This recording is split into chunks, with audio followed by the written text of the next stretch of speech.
नमस्कार, स्वागत है आपका फिफाना हिंदी क्लासेस के यूट्यूब चैनल पर। और आज की क्लास में अपन अपने पीछे के टॉपिक को ही आगे बढ़ाएंगे। तो लास्ट क्लास में अपनों ने तत्सम तद्भव शब्दों को कंप्लीट किया, जो कि उत्पत्ति के आधार पर शब्दों के भेद थे। यानी मेन टॉपिक अपना जो चल रहा था वो था शब्द विचार। शब्द विचार और शब्द विचार का पहला भेद जो कि उत्पत्ति के आधार पर शब्द थे, जिनमें 5 भेद अपनों ने पढ़े: तत्सम, तद्भव, देशज, विदेशज और संकर शब्द। तो वो 5 प्रकार अपनों ने देख लिए थे। अब अपन दूसरे भेद की तरफ बढ़ेंगे और दूसरा जो प्रकार आता है शब्द विचारों का भेद आता है वो है व्युत्पत्ति के आधार पर। व्युत्पत्ति के आधार पर। तो व्युत्पत्ति के आधार पर अपन शब्दों के भेद पढ़ने वाले हैं। व्युत्पत्ति का मतलब होता है रचना या बनावट के आधार पर। यानी हमारे पास जितने भी शब्द हैं उनको अपन बनावट के आधार पर, रचना के आधार पर कितने भागों में विभक्त कर सकते हैं, तो उस आधार पर अपने को देखना है। यदि अपन सभी शब्दों का आंकलन करें तो अपन सभी शब्दों को व्युत्पत्ति के आधार पर, रचना या बनावट के आधार पर 3 भागों में बांट सकते हैं। कौन कौन से, चलिए देख लेते हैं। देखिए, पहले होते हैं रूढ़ शब्द। दूसरा भेद होता है, दूसरा उपभेद इसका यौगिक शब्द। यौगिक शब्द। और तीसरा उपभेद इसका होता है योगरूढ़ शब्द। तो ये 3 भेद इसके किए जा सकते हैं। आप स्क्रीनशॉट लेना चाहते हैं तो स्क्रीनशॉट लीजिए या फिर वीडियो रोककर नोट कर लीजिए। अब अपन एक एक करके इनको पढ़ने वाले हैं। चलिए, सबसे पहले अपन देखेंगे रूढ़ शब्दों को। रूढ़ शब्दों को यदि परिभाषित किया जाए तो अपन कह सकते हैं कि भाई ऐसे शब्द जो अपनी स्वतंत्र स्थिति को प्रकट करते हों, या फिर मैं यूं कह सकती हूं कि जिनके टुकड़े नहीं किए जा सकते, जो साथ होते हैं तभी सार्थक होते हैं। चलिए देख लेते हैं। इसको अपन इस प्रकार से परिभाषित कर सकते हैं: ऐसे शब्द जो अपनी स्वतंत्र स्थिति को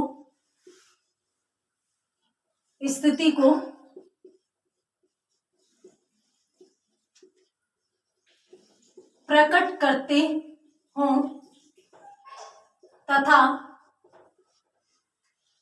तथा जिनके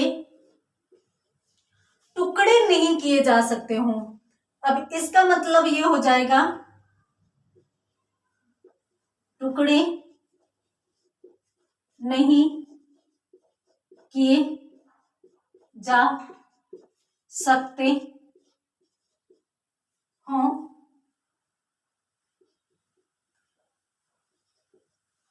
रूढ़ शब्द कहलाते हैं। तो स्वतंत्र स्थिति, 2 ही चीजें ध्यान रखनी है, और एक जिनका विभाजन नहीं किया जा सके, जिनके टुकड़े नहीं किए जा सकते, तो उनको अपन क्या कहेंगे? रूढ़ शब्द कहेंगे। जैसे मान लीजिए कि आपके सामने एक शब्द है पानी। अब ये शब्द है, अब इसमें पा को अलग कर दो, नी को अलग कर दो, तो कोई सार्थकता नहीं बचेगी। अगर ये दोनों साथ है, पा और नी, तो पानी यानी जल के अर्थ में जाएगा, एक सार्थक शब्द रहेगा। तो इसीलिए ये स्वतंत्र है, ये किसी भी शब्द से मिलकर नहीं बने हैं, ये वर्णों का मेल है सिर्फ और सिर्फ, और वर्णों का ऐसा मेल जिसके टुकड़े नहीं किए जा सकते, यानी 2 सार्थक शब्दों में जिनको नहीं बांटा जा सकता, जो एक में ही सार्थक रहते हैं। ठीक है, उसी प्रकार से घी, ये भी एक सार्थक शब्द है। अपन यूं कह सकते हैं कि जो मूल स्थिति में होते हैं ना, वही शब्द रूढ़ शब्द कहलाते हैं। मूल स्थिति में यानी के टुकड़े भी नहीं किए जा सकते, जो किसी के मेल से भी नहीं बने होते, जो मूल रूप में होते हैं और उसी रूप में सदैव बने रहते हैं। उसी प्रकार से मान लीजिए कि एक शब्द है दूध, उसी प्रकार से गाय, भेड़, बकरी, भैंस, ऐसे जो शब्द है जो मूल रूप में रहते हैं वही शब्द रूढ़ शब्द कहलाते हैं। तो एक बार आप स्क्रीनशॉट लीजिए, उसके बाद अपन एक दो उदाहरण इसके और देख लेते हैं।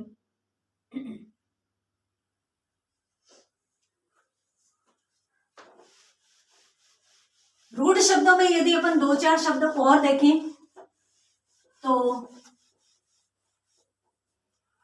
चाय शब्द मूल शब्द है और मूल शब्द ही रूढ़ शब्द कहलाते हैं। अब इसको और इसको आप अलग कीजिए, कोई सार्थक शब्द नहीं बचेगा। तो इसलिए यह शब्द चाय और यह दोनों साथ में रूढ़ शब्द या मूल शब्द कहलाएगा। उसी प्रकार से मान लीजिए आदमी शब्द है, रोटी शब्द है, कपड़ा शब्द है, तो ये मूल शब्द है जो किसी से मिलकर नहीं बने हुए हैं। तो इन शब्दों को क्या कहेंगे अपन, रूढ़ शब्द या मूल शब्द कहलाएंगे। उसी प्रकार से मान लीजिए कि मकान शब्द है, पेड़ शब्द है, शाखा शब्द है, ये सारे के सारे शब्द मूल शब्द रूढ़ शब्द कहलाते हैं। तो इनको भी आप नोट कीजिए। उसके बाद अपन बढ़ते हैं शब्दों के दूसरे भेद पर, और जो दूसरा भेद है वो आता है अपने पास यौगिक शब्दों के रूप में। दूसरा भेद आ जाएगा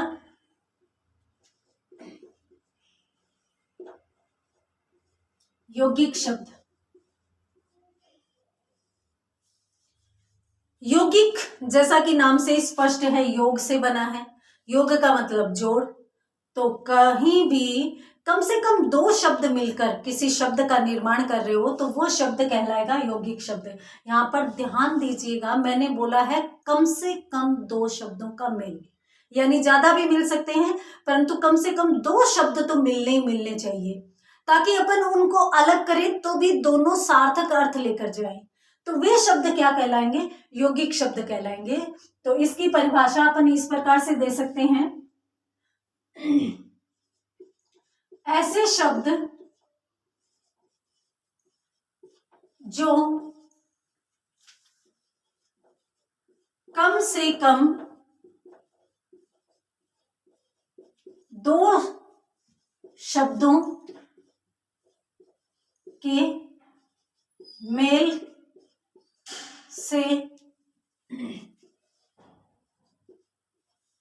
बने हों, यौगिक शब्द कहलाते हैं। कम से कम दो शब्दों का मतलब है कि दो से अधिक शब्द भी हो सकते हैं।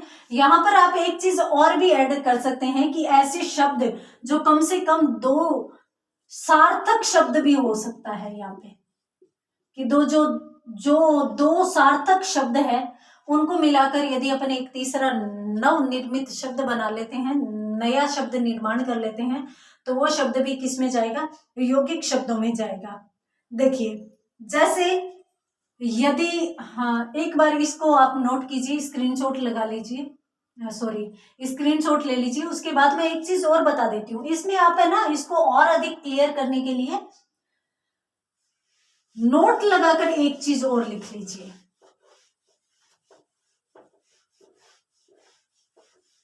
नोट लगाकर, फिर भी मान लो कि अगर आपको इस प्रक्रिया में इस परिभाषा के अंतर्गत जो चीजें समझ में नहीं आए तो आप सीधा का सीधा एक चीज ध्यान में रखिए, क्या, उपसर्ग, प्रत्यय, संधि, समास की प्रक्रिया से बने शब्द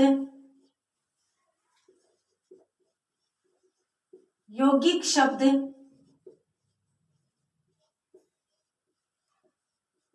कहलाते हैं।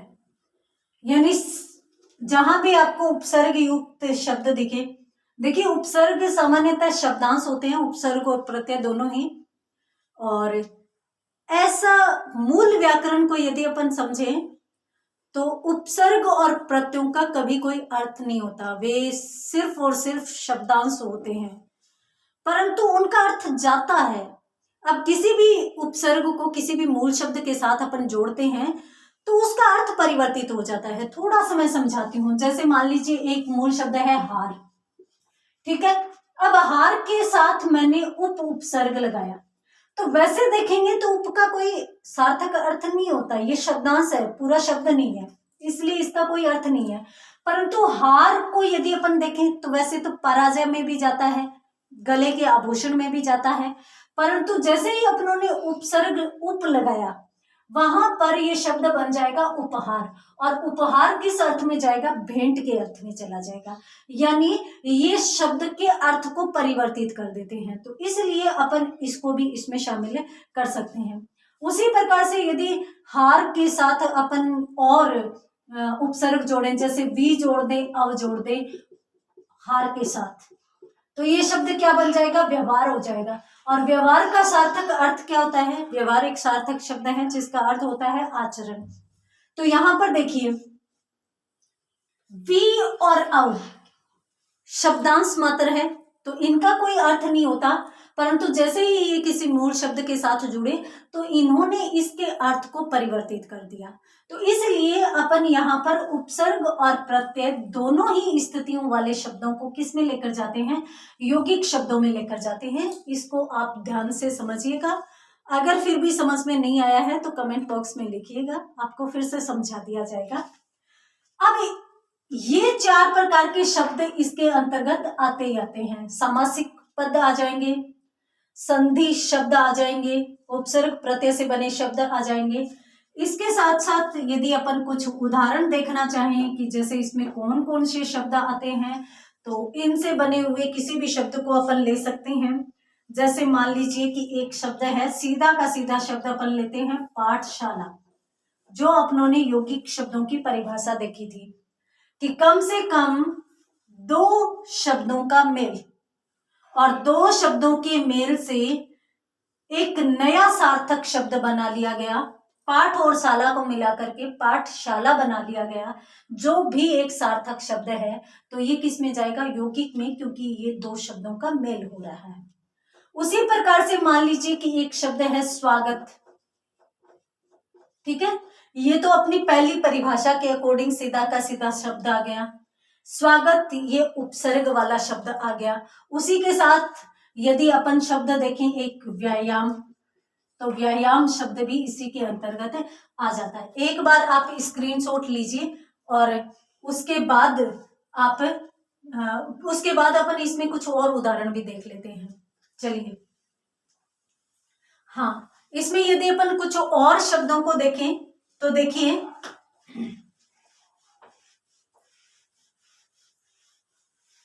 बहुत सारे शब्द आते हैं, और हम जानते हैं कि मूल शब्दों को या रूढ़ शब्दों को मिलाकर के अपन नव निर्मित शब्द बनाते हैं, नए शब्द निर्मित करते हैं, उन्हीं को ही अपन क्या कहते हैं? यौगिक शब्द कहते हैं। जैसे मान लीजिए कि एक शब्द आपके सामने है ऐतिहासिक, ऐतिहासिक, तो ये भी एक यौगिक शब्द माना जाएगा। सामाजिक शब्द देखें तो ये प्रत्यय युक्त शब्द है, समाज के साथ एक प्रत्यय जोड़ते ही ये शब्द बन गया, तो इसलिए भी इसको यौगिक शब्द माना जाएगा। यानी इसमें सामान्यतः 5 प्रक्रियाएं आ जाती है। एक तो 2 सार्थक शब्द, एक उपसर्ग, प्रत्यय, संधि, समास की प्रक्रिया से बने हुए शब्द। तो इनको मैं अलग अलग इसलिए बता रही हूँ क्योंकि 2 सार्थक शब्दों में फिर आप अटक जाओगे। कहाँ अटक जाओगे? आप यूं सोचने लग जाओगे कि जैसे समाज है और इसके साथ इक है, तो ये तो प्रत्यय है जो शब्दांश है, जिसकी कोई सार्थकता नहीं है, तो फिर ये कहाँ दूसरा शब्द सार्थक हुआ जिसके जुड़ने से यौगिक शब्द बना। तो इसलिए मैं कह रही हूँ कि आप सामान्यतः ये ध्यान में रखिए कि 5 स्थितियां इसमें आने वाली हैं। एक तो कम से कम 2 सार्थक शब्दों वाली और 4 स्थितियां उपसर्ग प्रत्यय संधि समास वाली। इन 5 स्थितियों को आप स्पेशली ध्यान में रख लीजिएगा, आपके यौगिक शब्द सारे के सारे क्लियर हो जाएंगे। इसी के साथ साथ अपन एक शब्द देख सकते हैं, रसोई घर। ये 2 सार्थक शब्दों वाला हो गया, यानी रसोई भी होगी, घर भी हो गया। इसी प्रकार से एक शब्द वाचनालय भी हो सकता है। वाचनालय, वाचन के लिए जो आलय होता है वह इसके अंतर्गत जाएगा। तो उम्मीद करती हूँ कि आपको समझ में आया होगा। इनको भी यदि आप नोट करना चाहते हैं तो नोट कर लीजिए, फिर अपन तीसरा भेद भी इसका क्लियर कर लेते हैं। तो यौगिक शब्द और उसके बाद जो तीसरा भेद अपन पढ़ने वाले हैं वो योग रूढ़ शब्दों का आएगा। तो तीसरा योग रूढ़। अब इसको इसी शब्द में समझिएगा, ये 2 शब्दों से मिलकर बना है, योग और रूढ़, है ना। अब योग का मतलब जोड़, यानी यौगिक शब्द आएंगे, कम से कम 2 शब्दों के मेल से बने हुए शब्द आएंगे, है ना। तो ये जोड़ से शब्द आ गए, परंतु जुड़े हुए शब्द भी, यानी कम से कम 2 शब्दों के मेल से बना शब्द भी क्या होना चाहिए, रूढ़ होना चाहिए। किसी विशेष अर्थ में, किसी विशेष अर्थ में रूढ़ होना चाहिए, यानी विशेष अर्थ में ऐसे लगे कि उसके लिए ये शब्द यौगिक नहीं, मौलिक शब्द है, मूल शब्द है, तो वहां पर वो शब्द क्या कहलाएंगे, योग रूढ़ शब्द कहलाएंगे। जैसे मान लीजिए कि एक शब्द है गजानन। गजानन, अब ये जो शब्द है वो गज और आनन 2 शब्दों से मिलकर बना है। तो इस दृष्टि से ये शब्द कैसा हो गया, योग से बना शब्द, यानी यौगिक शब्द हो गया। तो गज और आनंद से मिला योग शब्द, यौगिक शब्द बन गया। अब ये विशेष अर्थ में रूढ़ हो चुका है, यानी गजानन अपन कभी भी गज के समान आनंद वाले के लिए नहीं कहेंगे। गजानन नाम आते ही हमारे मन में सिर्फ और सिर्फ गणेश जी आएंगे, गजानन आएंगे। तो इसलिए ये गणेश जी के अर्थ में रूढ़ हो चुका है, इसलिए हम इसको योग रूढ़ शब्दों में शामिल करेंगे। जैसे एक बहुत ही सुंदर शब्द है सुहासिनी, जिसको आप बहुत अच्छे से समझ सकते हैं। अब ये जो शब्द है, ये सु का मतलब सुंदर और हंसी, हंसी का मतलब हंसना, तो सुहंसी यानी सुंदर है हंसी जिसकी वह, अपन गाते हैं ना सुहासिनी सुमधुर वासिनी, तो सुहासिनी मां सरस्वती के लिए आता है, सरस्वती के लिए आता है।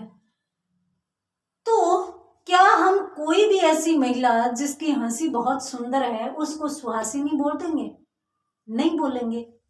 तो इसलिए ये शब्द यौगिक जरूर है, शब्दों का मेल जरूर है, परंतु फिर भी ये विशेष अर्थ में रूढ़ है, मां सरस्वती के अर्थ में रूढ़ है।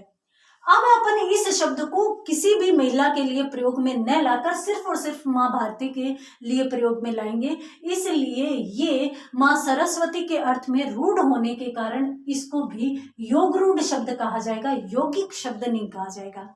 एक इसी प्रकार का उदाहरण और बताती हूं आपको, तिरंगा। अब ती और रंग 2 शब्दों का मेल है, ती का मतलब 3 और रंग हो ही गए। अब कोई भी ऐसी ड्रेस, कोई भी घर में किया हुआ पैंट जिसमें 3 कलर एक साथ आ रहे हो, आप उसको तिरंगा बोल देंगे क्या? कभी नहीं बोलेंगे, जबकि 3 रंग तो उनमें भी होते हैं। तो ये वैसे देखें तो 2 शब्दों का मेल है, यौगिक शब्द है।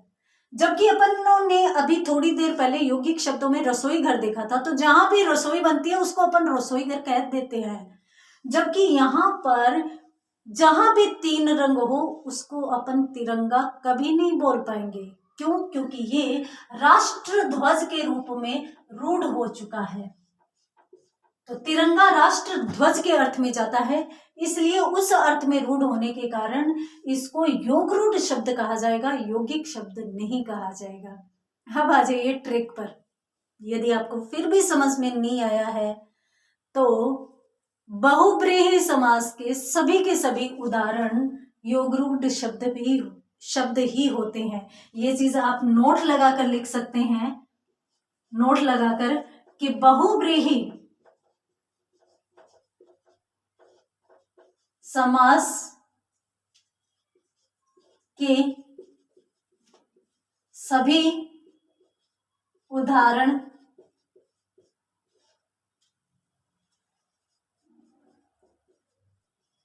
योगरूढ़ शब्द कहलाते हैं। तो स्क्रीनशॉट लीजिए। उम्मीद करती हूँ अभी ये आप तीनों शब्द बहुत अच्छे से समझ में आ गए होंगे, तीनों शब्द समझ चुके होंगे। स्थिति किस प्रकार की रहती है वो देख लेते हैं। देखिए, पहले रूढ़ शब्द। रूढ़ शब्द माने मूल शब्द, मूल शब्द माने जैसे पानी। दूसरे यौगिक शब्द, यौगिक शब्द मतलब मूल शब्द प्लस मूल शब्द, जैसे पाठशाला। अब कहीं भी पढ़ाई हो रही है उसको अपन पाठशाला कह देंगे। तीसरा भेद योगरूढ़ शब्द, योगरूढ़ शब्द। अब इसमें क्या होगा, मूल शब्द प्लस मूल शब्द, यानी ये भी स्थिति रहेगी, ये भी स्थिति रहेगी, दोनों रहेगी। पहले कौन सी होगी, ये शब्द, ये स्थिति होगी, यानी दो का मेल होगा। मेल होने के बाद विशेष अर्थ में रूढ़ होगा, विशेष अर्थ में रूढ़ हो जाएगा। और जैसे सबसे अच्छा उदाहरण तिरंगा हो सकता है, तिरंगा। तो ये आप स्क्रीनशॉट ले लीजिए। उम्मीद करती हूँ यहाँ पर आपको ये सारी की सारी चीजें समझ में आ चुकी होगी। तो ये शब्दों का दूसरा प्रकार था व्युत्पत्ति के आधार पर शब्दों के प्रकार, जो कि 3 प्रकार के होते हैं। अपनों ने बहुत अच्छे से पढ़ा। यदि फिर भी समझ में नहीं आया है तो आप कमेंट बॉक्स में लिखिए, दोबारा बता दिया जाएगा। धन्यवाद।